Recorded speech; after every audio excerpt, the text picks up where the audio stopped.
I think maybe there was a part of me hearing the word beautiful that was like, no, no, no, I shouldn't do that. I shouldn't be on that. One, beauty just is. It's authenticity.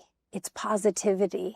Beauty comes out of comfort with being exactly who you are. I think there are clearly things aesthetically that we can all see that we find has beauty, but real beauty for me is something that comes from the inside out.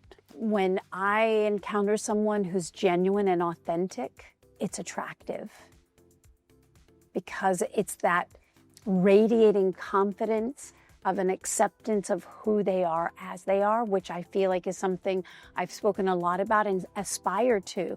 And it isn't just something that's a landing point. I think that requires an ongoing effort. I had very young parents. They were, 18 and 19 years old when I was born. And so really kids themselves. I think that I was probably what they would have called precocious, that I was very adult identified. And so my interest was always to be around adults.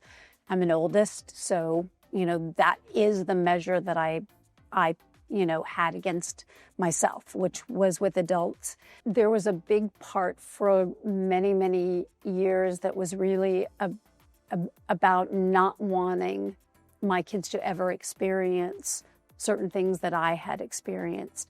I think it created a real drive in me to want to address, and in a way made me, really a seeker. In a very beautiful, profound way that really desired to grow and always looked for opportunities to transform and become the best version of myself. But what I learned over, more time was that, there were wonderful things that I did get from my mother, even though it was far from ideal. And when I was working on my memoir, one of the beautiful revelations what came forward for me was that how could I expect my children to have compassion for me if I didn't have compassion for my own mother? And I really then moved into the beauty and the innocence of the soul that came into this world, that in no way had a desire to be neglectful or less than nurturing. And that realization that she came in with the same hopes and desires that we all have, which is to feel that she mattered, that she belonged, that she was loved. It really expanded my sense of self and also how I related to my children, because I think, in my mother's youth at becoming a mother, I think a lot of her unresolved issues kind of became issues that were put on my brother and I. And I think that I had a pendulum swing where I so didn't want to burden my children that I never let them see me emotional. And so to see me cry, and so in a way, I didn't allow them to see more of my vulnerability. And that's something that I really see now today, how important that is for our children. It's important that they see us sad and see that we walk through it and get to the other side, and it's okay to be sad, that it's okay to be angry and move through it. And so there is a lot I have learned, and some, I wish I had figured out sooner, but I also trust that it all happens in its right time. Truly, they are my greatest teachers and my greatest gift for learning and growing. I think that having, obviously I was 25 when I became a mother, and I think I always knew that it was important for me to have a family in a way to create a foundation of something that was lacking. And so I am so grateful for the gift every day that they're in my life, including the challenges that they have brought forward for me, and I'm sure the challenges I brought forward for them. I feel like it's the most precious thing that you don't want to screw up, that you want to get right. And the reality is you won't get it all right. But you can continue to get it more right if you keep showing up and have the desire to. And the relationship I have with them today is extraordinary.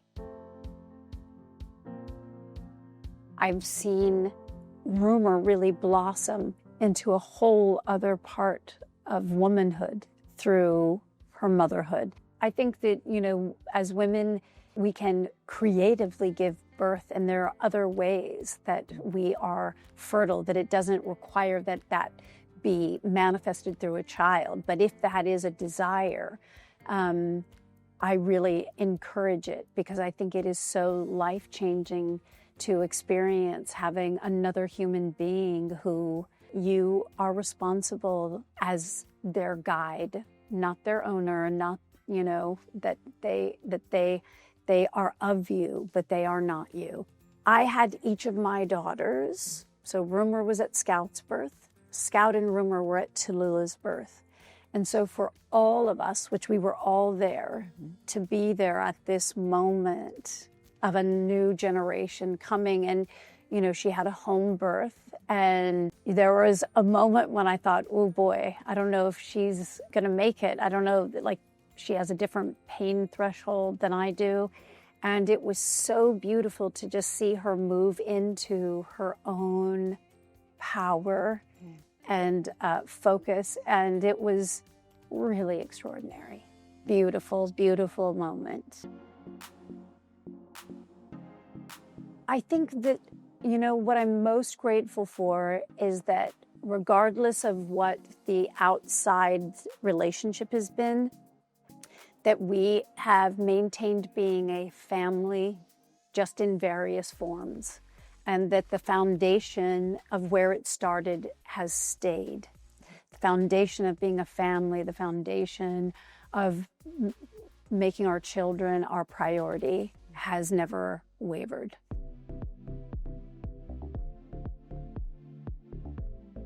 I think the first big moment that kind of gave me a little bit of encouragement of, wow, this could be possible, is when I got General Hospital. Because it was a real job on a show that was successful. Literally, it was a month before my 19th birthday. And so it was like a real job where I was going to be paid and have an actual salary, meaning that I didn't have to have another job.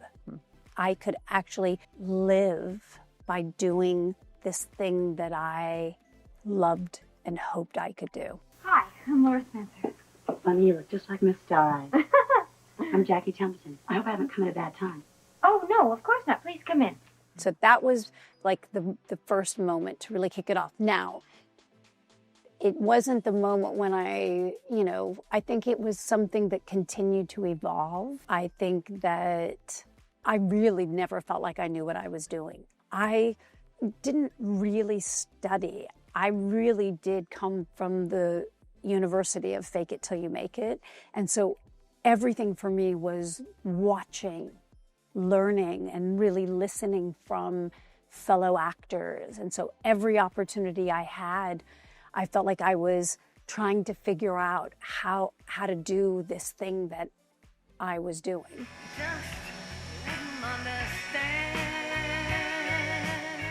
After I had finished G.I. Jane and I had transformed my body multiple times, and obviously it was a much bigger muscular body, and I had had this incredible experience on this film, and I had experienced this sense of strength, but I realized I didn't want to wear that.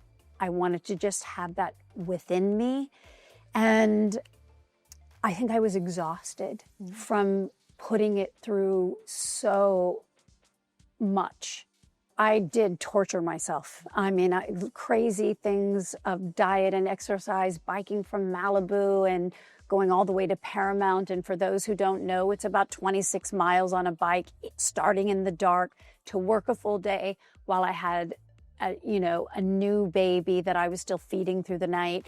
Like crazy, crazy stuff, all because I had placed so much value on what my outsides looked like.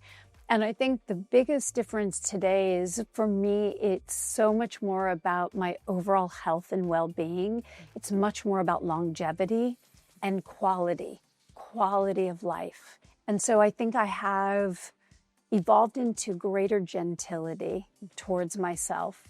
I think I was so harsh and had a much more antagonistic relationship with my body. Straight up, I was really just punishing. I was very punishing in this desire to dominate it.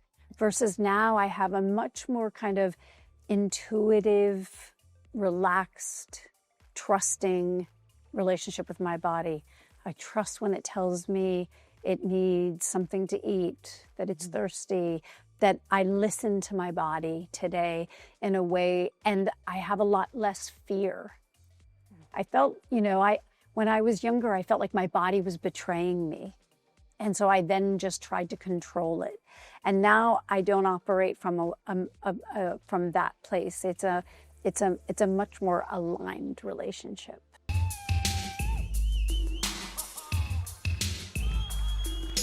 I was absolutely not comfortable in my own skin when I did striptease. And part of doing it was in an effort to overcome that. And so I think in doing the substance, for me, the liberation was it already taking that place of acceptance of my body as someone in their 60s, and it being what it is, and it's not the body that I had at 20, even when I was complaining about the body I had at 20 or 30. And knowing, like, I had a much greater freedom even going into that, even though it was a very vulnerable experience and a very raw experience, because I really knew that in doing so, that it was in service to the story, in service to what was important, that the nudity was really an important part of the vulnerability that needed to be conveyed. I'm fine. Everything's fine. I think that there is an aspect that we all have experienced, which is that aspect of compare and despair, and the impact that that's had on each of our lives in the different ways. And it isn't necessarily just about our outsides. It's something that we, can do to ourselves, that harsh, self-critical, that judgment that we can hold and have against ourselves. I think that there was a real relatability with that. I think the circumstances in the story put it at that kind of extreme state where we all understand somebody who's, as Elizabeth Sparkle is, somebody who was in the public eye, somebody who's getting older, who's being compared against somebody younger and who's being valued more, or thereby your value fading as you age. And that was like something, you could put yourself there, because we know everyone who is in the public eye does face kind of a little bit more judgment and harsher external criticism. Hello. I'd like to order. If I go all the way back, this really started, for just this project in Cannes, which was in May of 2024. As somebody put it to me, it's been actually like a full pregnancy.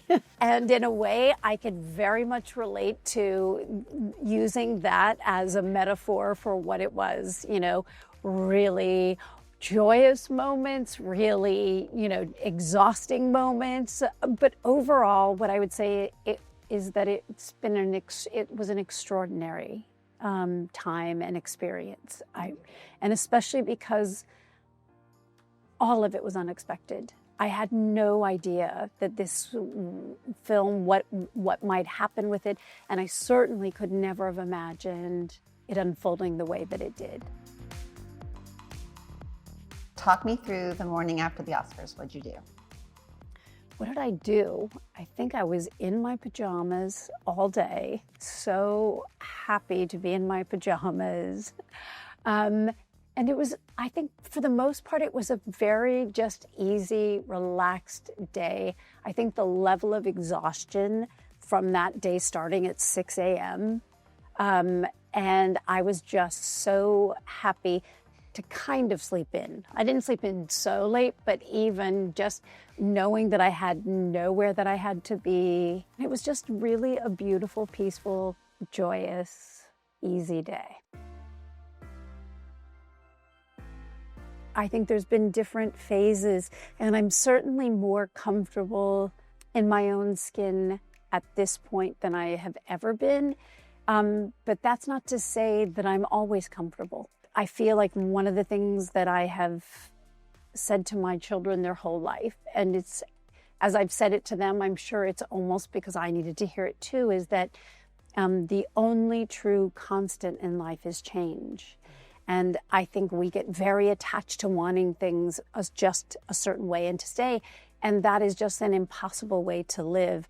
And that rigidity, of not wanting things to change can create a lack of acceptance. And in truth, the greatest freedom that I have found is in deepening into my acceptance of myself as I am. And that, I think, it's a daily reminder. It's a daily sense of, bringing forward an appreciation for all that I am. Yeah. And that doesn't mean it's just the parts I like.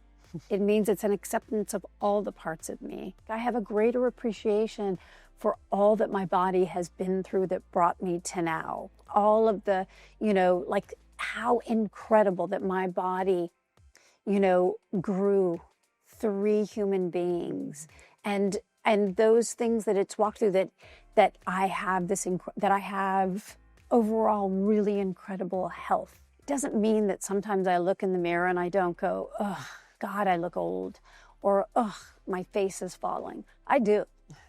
And there are things I just don't like, and I have a preference. I would prefer that it didn't feel like it was falling. But at the same time, I can stop and go, but I can accept that is where I'm at today. Yeah. And I know the difference today is that doesn't define my value or who I am.